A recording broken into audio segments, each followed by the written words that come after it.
Hello friends, welcome to ixambee. I am Sushil Lagade, ex manager Reserve Bank of India. और अभी अभी एक बहुत इंपॉर्टेंट डेवलपमेंट हुआ है। एक्चुअली ये रेगुलर एक्सरसाइज है, एवरी ईयर होता है, हर कंट्री को करना पड़ता है। जैसे जी सिप होता है, जी सिप क्या है मैं आगे बताऊंगा। ये डी सिप है, डी सिप यानी कि डोमेस्टिक सिस्टमिकली इंपॉर्टेंट बैंक्स। तो यहाँ पे एस का फुल फॉर्म है, कुछ लोग सिस्टमैटिकली कहते हैं लेकिन वो सिस्टमैटिकली नहीं है, ये सिस्टमिकली है। सिस्टम यानी कि हमारा जो बैंकिंग सिस्टम है या पूरा इकोनॉमिक सिस्टम है वो है। सिस्टमैटिक का डिफरेंस मतलब अलग है, ये सिस्टमिक है। तो यहाँ पर तीन बैंक आइडेंटिफाई हुआ है, state bank of India, HDFC bank and ICICI bank. तो अभी ये आने वाले टाइम में अभी कुछ इंटरव्यू चल रहे हैं और आगे भी 2-4 महीने में आएंगे। RBI का इंटरव्यू होगा, सेबी का इंटरव्यू स्टार्ट होने वाला है, SBI का होगा, या IBPS के थ्रू जितने सारे बैंक रिलेटेड एग्जाम्स होते हैं वहाँ पे ये क्वेश्चन डेफिनेटली पूछा जाएगा। और अगर आप ऑलरेडी बैंक में काम कर रहे हैं, जैसे कोई क्लर्क होते हैं, PO का इंटरव्यू देंगे, कोई SO का इंटरव्यू देंगे, तो उनको तो ये आना ही चाहिए अगर ये क्वेश्चन पूछा जाए। और अगर आपको आएगा नहीं तो काफ़ी नेगेटिव इंप्रेशन पड़ेगा। और अगर आप इसको अच्छे से एक्सप्लेन करेंगे तो यहाँ पे आपके 2-3 मार्क डेफिनेटली यहाँ पर बढ़ जाएंगे। तो चलो देखते हैं और यहाँ पे वीडियो स्टार्ट करते हैं। तो ये देखो, ये 13 नवंबर का ये डेवलपमेंट है। RBI releases 2024 list of domestic यानी कि इंडिया का सिस्टमिकली इंपॉर्टेंट बैंक्स। करेक्ट, यहाँ पे ये सिस्टमिकली याद रखना बहुत ज़रूरी है, क्योंकि मैंने ये क्वेश्चन लास्ट ईयर भी, उसके पहले भी मैंने पूछा था, तो लोग सिस्टमेटिकली कहते हैं, तो वो वैसा नहीं है। तो यहाँ पर क्या है और ये बैंक्स होने का मतलब क्या है वो भी हम देखेंगे कि ये डीसिप क्या होता है और ऐसा करना क्यों ज़रूरी है।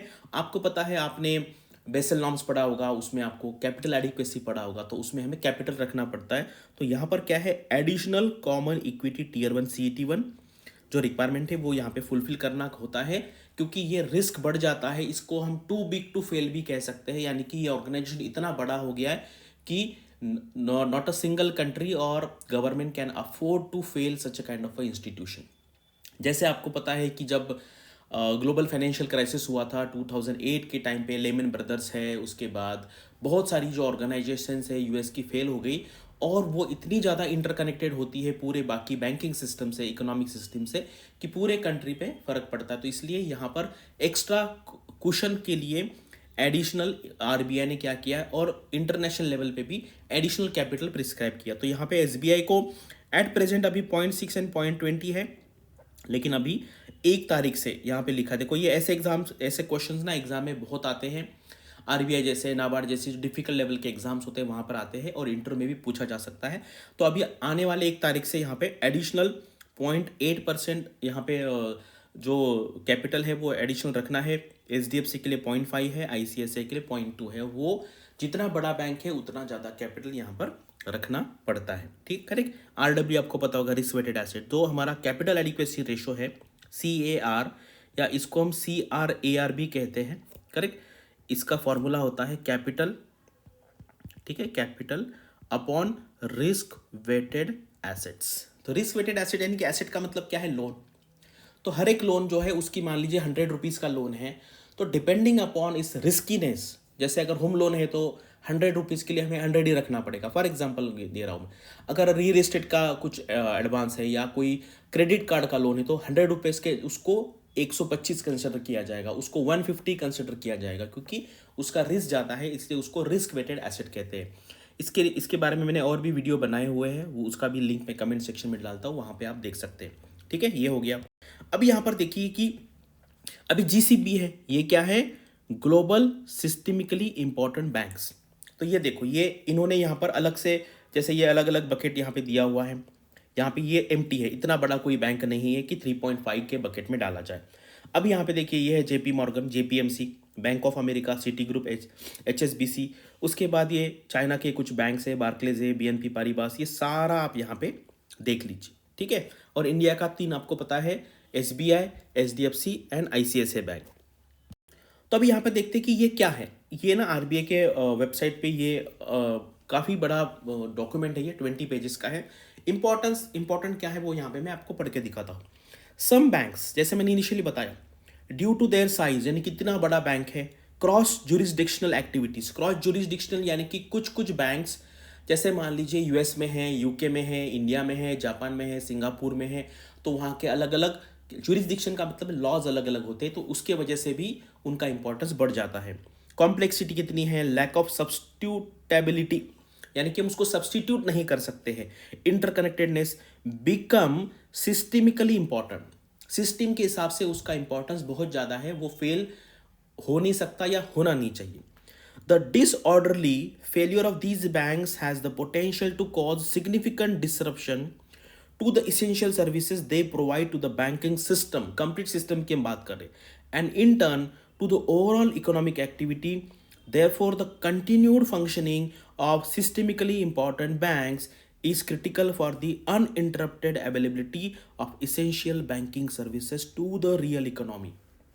Correct. And lessons learn from the global financial crisis. तो ये डॉक्यूमेंट है, इसका लिंक जो है मैं मेरे लिंक्डइन पे या फिर टेलीग्राम पे पोस्ट करता हूँ, आपको डेफिनेटली पढ़ना है। अगर आप आरबीआई की तैयारी कर रहे हैं, सेबी की तैयारी कर रहे हैं, आगे जाके नाबार्ड का होगा, आईआरडीए होगा, आईएफएससी होगा, बहुत सारे ऑर्गेनाइजेशन के लिए ये बहुत इंपॉर्टेंट कंसेप्ट है। करेक्ट। यहाँ पे देखिए अभी ये कंपैरिजन यहाँ पे दिया है, जीसिप का कंपैरिजन एंड डीसिप का कंपैरिजन। यहाँ पे ये इंपॉर्टेंट है इंडिकेटर्स। अभी अभी यहाँ पे देखो 5 इंडिकेटर्स है जीसिप जब हम कंसिडर कर रहे हैं। Cross jurisdictional activity, size, interconnectedness, substitutability and complexity. Correct. तो और अभी जब हम डीसिप की बात करेंगे, इंडिया की बात करेंगे, तो उन्होंने ये जो पॉइंट है हमारा क्रॉस जुरिस्डिक्शनल, वो यहाँ पे कंसिडर नहीं किया है। क्यों? क्योंकि ये जो जीसिप में क्या होता है, वो बैंक का प्रेजेंस बहुत सारे कंट्रीज में होता है। तो यहाँ पर जब हम कंसिडर करते हैं तो इन्होंने अभी सिर्फ इंडिया को कंसिडर किया, इसलिए वो जो पॉइंट है क्रॉस जुरिस्डिक्शनल एक्टिविटी वो यहाँ पे नहीं है। तो साइज है, इंटरकनेक्टेडनेस है, सब्स्टिट्यूटेबिलिटी है, करेक्ट, और यहाँ पर कॉम्प्लेक्सिटी है। तो यहाँ पर अगर आप वेट देखेंगे कि वेट कितना दिया है, तो साइज जो है, साइज ये देखो, साइज को सबसे ज्यादा वेटेज है 40%। यहाँ पे लिखा है size will be given a weight of 40% and other 3 indicators will be given a weight of 20% each. कर ये 40 है, फिर ये 20, ये 20 एंड 20। उसके अंदर भी 3 है, 20 को अगर आप 3 से डिवाइड करेंगे तो 6.67 आएगा। तो इसके अंदर ये सारे हैं। तो अगर आपको डीप यहाँ पे अंडरस्टैंडिंग करना है तो आपको ये पढ़ना पड़ेगा, क्योंकि क्वेश्चन इसके बारे में आता है। और आप इसके इंडिकेटर्स एंड सब इंडिकेटर्स एंड उसका वेटेज अगर आप बताएंगे तो मैं आपको कहता हूं कि आपका सिलेक्शन ऑलमोस्ट फिक्स हो जाएगा।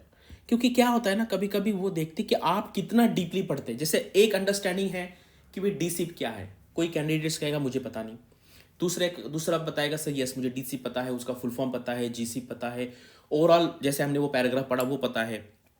लेकिन अगर आप और डीप में जाएंगे, देखो सारी कंसेप्ट हमें इतनी डीप में नहीं पढ़नी होती है, लेकिन कुछ कंसेप्ट है, जैसे ये कंसेप्ट है, ये बहुत इंपॉर्टेंट है। और आरबीआई ग्रेड बी के लिए तो ये 100% इंपॉर्टेंट है। आपको डिटेल में पढ़ना है, ये पूरा डॉक्यूमेंट में अपलोड करता हूँ, आपको वो 1 2 3 बार पढ़ना है, उसके 3 या 4 पेज के नोट्स बनाने हैं। और कभी कभी क्या है, अगर आपको ये पूछा भी नहीं जाए तो किसी आंसर में आप इसका एक मेंशन कर देना डीसिप के बारे में। और जैसे ही आप किसी आंसर में मेंशन करेंगे तो पूछेंगे ये क्या है। देखो हमारा इंटरव्यू जो होता है 40-50% जो उसका पोर्शन है वो हमारे हाथ में होता है। हम डिसाइड कर सकते कि भाई वो हमें क्या क्वेश्चन पूछे। ठीक है, ये स्किल है, ये स्किल हमें आना चाहिए कि हमारा इंटरव्यू हमारे ही डायरेक्शन से जाए और वो हमें जो क्वेश्चन आता है वही वो क्वेश्चन हमें पूछे। ये स्किल है और ये धीरे धीरे आएगा। मैंने ये स्टूडेंट्स को सिखाया है कि किस तरीके से ऐसा इंटरव्यू, इसको इंटरव्यू आप मैनिपुलेशन भी कह सकते हैं कि यार ऐसा कुछ तो भी आंसर में बताए कि वो उसके ऊपर हमें फिर से क्वेश्चन पूछे, फिर हम आंसर में कुछ तो बताएं, फिर वो हमें हर क्वेश्चन पूछे। इस तरीके से हम 40-50% डेफिनेटली हमें जो क्वेश्चन आता है या हमें जो एरियाज पे एक्सपर्टीज है, हमारी एक्सपर्टीज उस पर वो हमें क्वेश्चन पूछे। ये एक स्किल है, ये धीरे धीरे हम यहाँ पे सीख सकते हैं। ठीक है, अब ये data requirement for computing the systemic important score. अब यहाँ पे देखो ये तो और डिटेल में है, बहुत जबरदस्त है। मुझे तो ये मतलब पढ़ने में भी मजा आता है और पढ़ाने में भी मजा आता है। अभी देखो साइज के लिए क्या करना है, जैसे मान लीजिए वो पूछेंगे साइज है, तो साइज का मतलब क्या है कि on balance sheet and off balance sheet size same as exposure measures use for the computing of Basel 3 leverage ratio. अब यहाँ पे मेरा एक क्वेश्चन है आपको कि ऑन बैलेंस शीट तो हमें पता है, जैसे बैंक ने किसी को लोन दिया 1 करोड़ का, तो बैंक के वो एसेट्स में आ जाएगा। लोन जो होता है एसेट्स में होता है, तो बैंक में लिखा जाएगा कि 1 करोड़ का लोन दिया है, वो बैंक का एसेट है। तो आपको बताना है कमेंट सेक्शन में ऑफ बैलेंस शीट आइटम्स का मतलब क्या होता है, कमेंट सेक्शन में बताइए। उसके बाद इंटरकनेक्टेडनेस, इंटरकनेक्टेडनेस का मतलब क्या है, lending to financial institution, holding of securities issued by other financial institution, gross positive current exposure of securities, financing transaction, OTC यानी कि over the counter derivatives with financial institution. ये पॉइंट आते हैं interconnectedness में। ये हो गया इंट्रा कनेक्टेडनेस, ये इंट्रा फाइनेंशियल सिस्टम एसेट, ये होगा इंट्रा फाइनेंशियल सिस्टम लाइबिलिटीज, दोनों साइड में है। लाइबिलिटीज यानी कि अगर मान लीजिए एक बैंक ने दूसरे बैंक से डिपॉजिट लिया तो वो क्या हो गया, उस पर्टिकुलर बैंक का लाइबिलिटी हो गया, तो वो क्या है वो भी देखेंगे। Total marketable securities issued by the bank, correct. उसके बाद सब्स्टिट्यूटेबिलिटी यानी कि हम उसको सब्स्टिट्यूट कर सकते कि नहीं कर सकते, वो है यहाँ पे। कॉम्प्लेक्सिटी क्या है, तो ये पूरा पढ़ने के बाद आपको एक बहुत हाई लेवल का अंडरस्टैंडिंग आ जाएगा कि यार ये जीसीब क्या है, ये डीसीब क्या है, ये टू बिग टू फेल क्या है, और ये करना क्यों ज़रूरी है। देखो क्या होता है ना, इंटरव्यू क्या है, व्हाट इज़ इंटरव्यू। इंटरव्यू में आपको उनको बताना है कि भाई मैं कितना ब्रिलियंट हूँ, मुझे कितना पता है, खुद का आपको प्रशंसा करना पड़ेगा, खुद को प्रेज करना पड़ेगा। एंड मेनी टाइम्स वो क्वेश्चन आता है हम आपको क्यों सेलेक्ट करें, और हमें आदत ही नहीं है खुद को प्रेज करने की। भाई मैं तो ज़बरदस्त हूँ, मुझे याद है ऐसा, मतलब मैं सजेस्ट नहीं करूँगा आपको ऐसा करना है। मेरा एक स्टूडेंट था 2017-18 में, उसने किसी स्टेट पीसीएस में ये कहा था। वो मतलब इंटरव्यू चल रहा था, उसने कहा कि सर अगर आप मेरा सिलेक्शन नहीं करेंगे तो आपका नुकसान होगा। देखो ये सब लोग नहीं कह सकते, और कभी कभी क्या है ना, ये बताने का भी तरीका होता है, वो अरोगेंट नहीं लगना चाहिए, लेकिन वो ऐसा लगना चाहिए कि यार ही इज़ अ कॉन्फिडेंट। मतलब हम बोलते हैं ना कभी कभी, यार आपने अगर मेरा सिलेक्शन नहीं किया तो आपका नुकसान होगा, वो विद एग्जाम्पल बताना है, ठीक है। तो यहाँ पे क्या होता है, कभी कभी हमें लगता है हम खुद की प्रशंसा क्यों करें, ये कभी कभी लगता है यार ये बहुत अरोगेंट है। ऐसा नहीं है, ये क्वेश्चन पूछा जाता है, लेकिन आप किस वर्ड्स का यूज़ करते हैं, किस तरीके से उनको कन्विंस करने का ट्राई करते हैं। क्योंकि अगर वो पूछते नहीं तब नहीं बताना है कि भाई मैं ऐसा हूँ मैं वैसा हूँ, लेकिन अगर वो क्वेश्चन पूछेंगे कि भाई बहुत सारे लोग हैं तो आपका सिलेक्शन क्यों करें, उस टाइम पे आपको आपकी उसको कहते हैं सेलिंग स्किल। हम कहते हैं ना, हम इंटरव्यू में क्या कर रहे हैं, खुद को सेल कर रहे हैं। यू आर अ प्रोडक्ट, कि यार मैं ऐसा हूँ मैं वैसा हूँ, मेरे यहाँ पे ये अच्छा है, वो बताना है, ठीक है। ये स्किल है, ये जब आप इंटरव्यू लेवल पे जाएंगे तो हम ये यहाँ पे सीखेंगे। तो कैसा टॉपिक लगा, और बहुत इंपॉर्टेंट टॉपिक है, इसके ऊपर आपको मास्टरी करनी पड़ेगी। कोई भी इंटरव्यू बैंकिंग का अगर आपका इसके बारे में एक्सपर्टीज़ है और उनको आप एक्सप्लेन कर सके तो आपका सिलेक्शन 99% केस में हो जाएगा। बहुत इंपॉर्टेंट कंसेप्ट है। आपको और ऐसी कौन सी कंसेप्ट चाहिए, अगर बताइए कमेंट सेक्शन में, जैसे जैसे मुझे टाइम मिलेगा मैं उसके ऊपर वीडियो बनाऊंगा। Thanks for watching this video and all the best for your studies and upcoming examinations.